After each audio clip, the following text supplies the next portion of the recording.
Welcome to Uprising. Each episode looks inside what it takes to lead the most dynamic and successful cultural movements. Some of them in the business world, some in the social realm, some in politics, and some in between, to see why people start uprisings. What gives those initiatives momentum and keeps them going? And most important, what lessons can you learn from these movements and how to apply them to your business and even personal life? Let's explore the secret to sparking movements that move people into action. Passionate ideas. Controversial ideas. Uprising ideas. The power is now in the hands of anyone. To start a cultural movement. Your movement. To move the world. Hello, I'm Scott Goodson.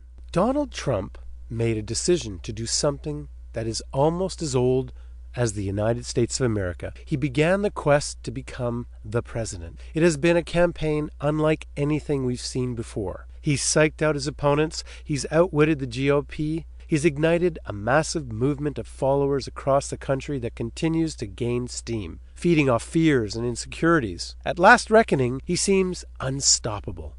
Donald Trump. Love him, hate him. What can we learn from him?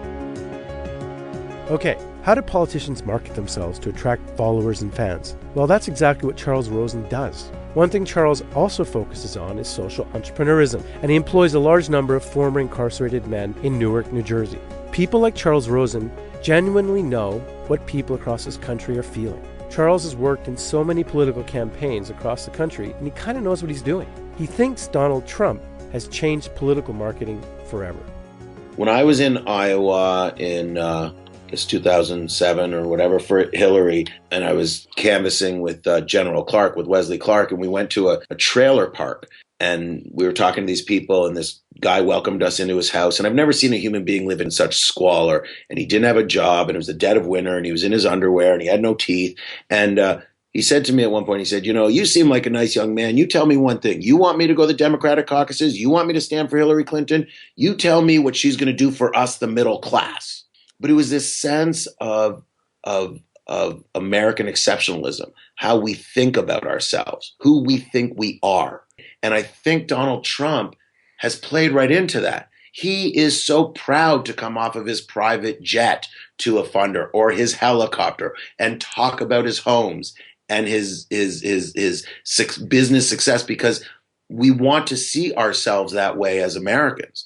We don't care about policy. We don't care about, the reality of how the vast majority of African Americans live in our cities today. We don't care about, the water in Flint, Michigan. We don't care about the fact that, over half of us don't have health insurance. We don't care. We want to be Donald Trump.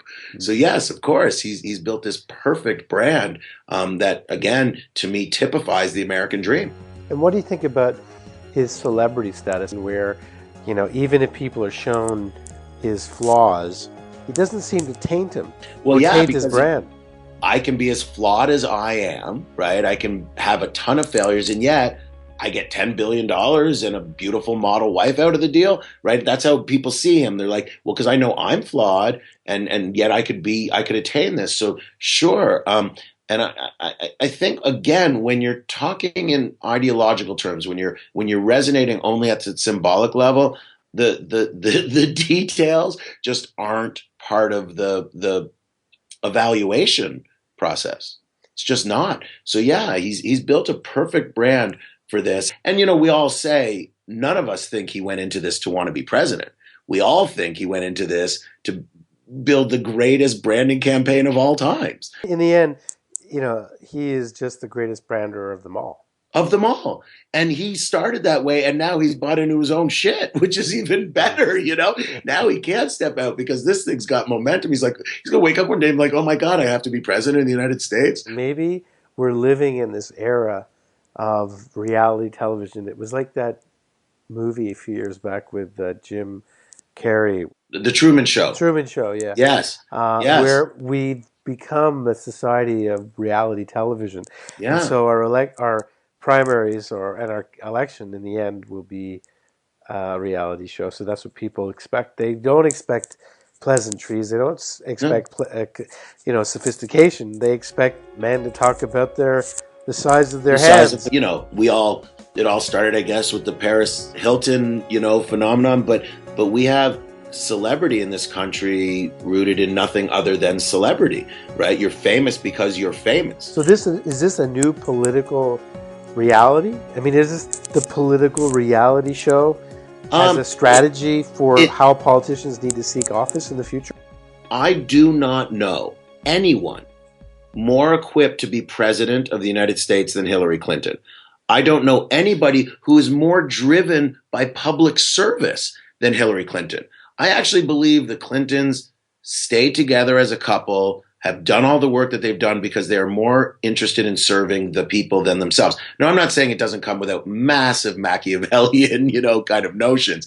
And you have to have big ego to do this kind of work, but it is rooted in service. Unfortunately, there's this major tension between what it takes to be a candidate and what it takes to actually be, the president of the United States, which is arguably the hardest job on the planet. If you were consulting with Hillary now, and it's a foregone conclusion that Trump is going to be the nominee for the Republicans, how would you prepare her? Well, I came home after Iowa the first time around and said to her and the team, we're going to lose to Obama, and we're going to lose.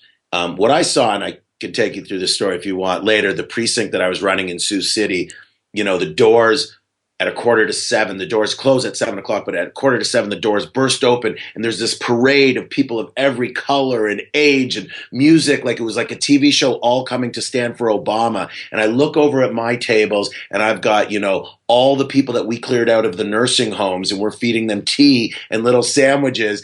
And I'm like, well, I want to be at that table, It was, and I saw it. I felt it. I felt what a movement like that was like, and it hit me like a ton of bricks. And I came home and I said to Terry McAuliffe and Howard Wilson and the whole gang and her, I said, we are going to lose to this. And they said, oh, come on, those are just words. And I said, just words? Words are everything. Words are what we do for a living. Words free slaves. Like, what are you talking about? Weirdly, I think this is almost bigger than Obama. I think it was always interesting because there was also a calmness to the Obama movement in that the African American community understood the historic relevance, the weight of that moment in time. And there wasn't hysteria around it. Mm-hmm. There wasn't, they voted in earnest. They got up and they waited in line and they voted in a way that they had never done ever in the history of the country. And they weren't out rioting, right? There was a solemn historical weight to the Obama candidacy, and it was felt around the world. It repaired the damage to our reputation instantly. But I would say that the movement that got him there, again, his capacity to aggregate the people and beat the money, beat the machine, first the Clinton machine and then the Republican machine, was something I had never seen up until that point. But I would say somehow the Trump one is bigger. It's louder and it's more forceful. And I think it's going to be a tough battle for Hillary to go head to head with that, because it's blowing her mind. She's like, do you not understand like how good of a president I would be? Like, she has her character and her qualifications, and she's like, God, what else do I need to do? Because she can't play that game. She can't play that game.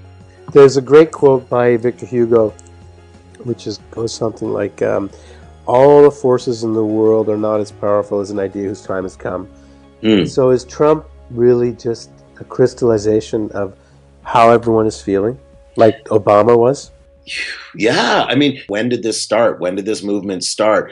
I would argue, again, that Bernie Sanders is riding the same wave, coming at it from obviously a different vantage point, but still, the country has woken up. I don't know if it's, again, because of democratization of information, or I don't know if it's because some esoteric notion of the dawning of age of Aquarius. I don't know what it is, but we're awake. We're awake, and change is coming, and change always has a tremendous amount of tension to it. as an agency guy, the last thing a client wants is change, right? They cling to the status quo for dear life.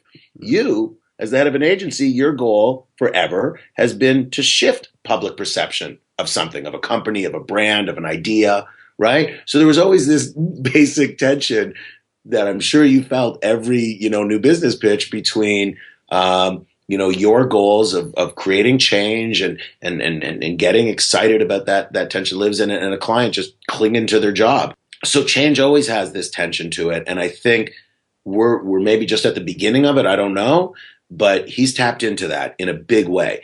And, again, he's not responsible for it, but boy, he's captured it more than anyone, except maybe Bernie Sanders.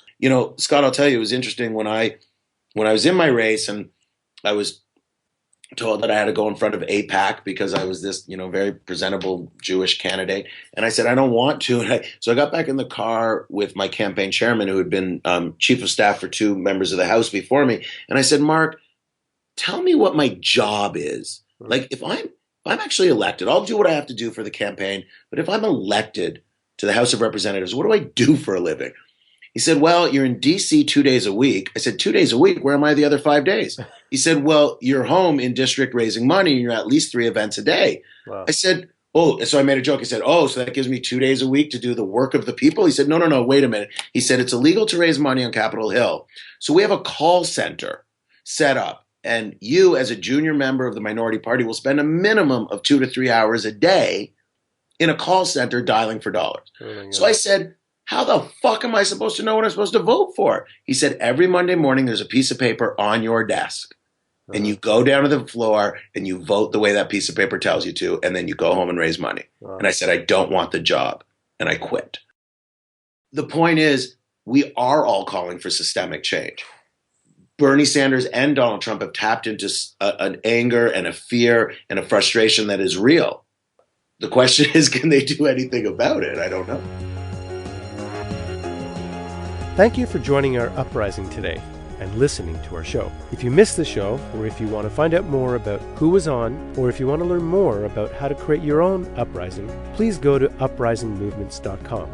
You can also download this Uprising program from iTunes. Uprising was produced by Nicola Keneally and Adam Helen, with special help from Melanie Boardman, Karin Drachenberg, Philippa Freeman, Brianna Campbell, Fashad Faroudi, Mark Bruzy, Will Issam, James Politi, and Jonathan Weeks. A special thank you to political strategist Charles Rosen. My name is Scott Goodson, and you've been listening to Uprising.